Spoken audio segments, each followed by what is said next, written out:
विदेश जाने वाले सांसदों के नाम घोषित हो गए हैं। पहलगाम मामले को लेकर दुनिया भर के देशों का दौरा करेगी ये टीम और थरूर के नेतृत्व वाली टीम अमेरिका समेत 5 देशों में जाएगी।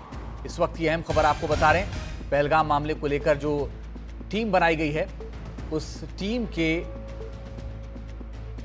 जो सदस्य हैं, जो सांसद हैं, उनका ऐलान हो गया है। 5 देशों में जाएगी करीमोजी करुणानिधि की टीम।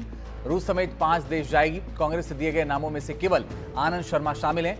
साथ ही सलमान खुर्शीद का नाम भी शामिल किया गया है। रविशंकर प्रसाद के नेतृत्व वाली टीम यूके, जर्मनी समेत 6 देश जाएगी। वैजयंत पांडा की टीम में ओवैसी और गुलाम नबी आजाद का नाम शामिल किया गया है। प्रशांत हमारे सहयोगी ज्यादा जानकारी के लिए इस वक्त जुड़ गए हैं। प्रशांत, सुबह से ये चल रहा था कि जो कांग्रेस ने नाम दिए उनके नाम को तवज्जो नहीं मिली। शशि थरूर का नाम सरकार ने तय किया। अब आनंद शर्मा, जो 4 नाम दिए थे उनमें से आनंद शर्मा का नाम है, लेकिन कई और लोग भी हैं जो कांग्रेस से जुड़े हुए हैं।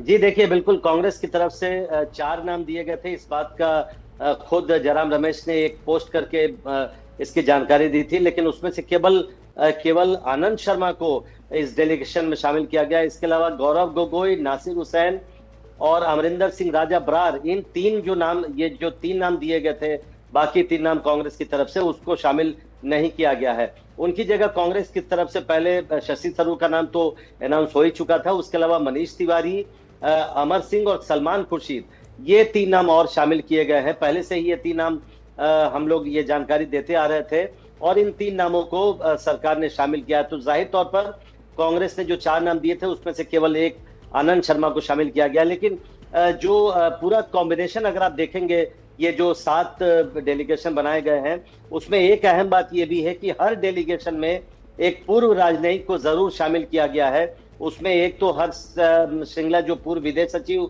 भी है, उनको भी एक डेलीगेशन में शामिल किया गया है। वैजयंत पांडा के डेलीगेशन में उनको शामिल किया गया है। तो सरकार की कोशिश ये है कि पॉलिटिकल पार्टीज की तरफ से, चूंकि सारे पॉलिटिकल पार्टीज में शामिल किए गए हैं, चाहे वो कांग्रेस हो, तृणमूल कांग्रेस हो, एनसीपी शरद पवार हो, आरजेडी हो, समाजवादी पार्टी हो, सारी पार्टियों के सांसद शामिल किए गए हैं। लेकिन साथ ही साथ जो विदेश मामलों के जानकार हैं, उनको भी हर कमेटी में रखा जाए, ताकि भारत की बात को आतंकवाद के मसले पर, खासकर जो पाकिस्तान प्रायोजित और पोषित आतंकवाद है, उसके मसले पर पूरे दुनिया के देशों में उसकी सच्चाई बताई जा सके, उसको लेकर भारत अपना पक्ष स्पष्टता से रख सके।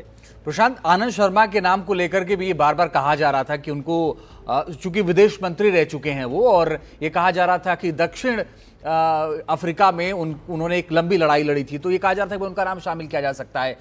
ओवैसी के नाम को लेकर के भी चर्चा थी कि उनको लेकर के मैंने देखा कि उनका भी नाम है।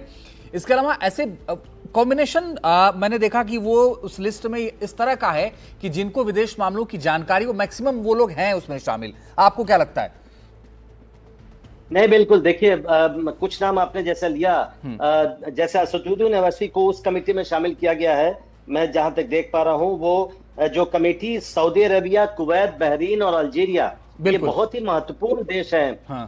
और इसी सूची में गुलाम नबी आजाद को भी शामिल किया गया है। तो 2 मुस्लिम सांसदों को इस डेलीगेशन में शामिल किया गया है, क्योंकि ये सारे मुस्लिम देश है जहां पर इस डेलीगेशन को जाना है। और जाहिर तौर पर सऊदी अरेबिया और कुछ जो अन्य ऐसे देश हैं जो मुस्लिम देश हैं, और हालांकि पिछले कुछ सालों में वो उनका जो स्टैंड है पाकिस्तान को लेकर, कश्मीर को लेकर, उसमें काफी बदलाव आया है, नरमी आई है, और ऐसे देशों में इन सांसदों को भेजा जा रहा है। तो एक पूरी तरह से एक योजनाबद्ध तरीके से सरकार ने यह तैयार किया है, जो सांसदों की सूची है उसको तैयार किया है, ताकि जैसा मैंने कहा, भारत का जो पक्ष है उसको स्पष्टता से, बिल्कुल साफ गोई से और असरदार तरीके से हर देश में रखा जा सके।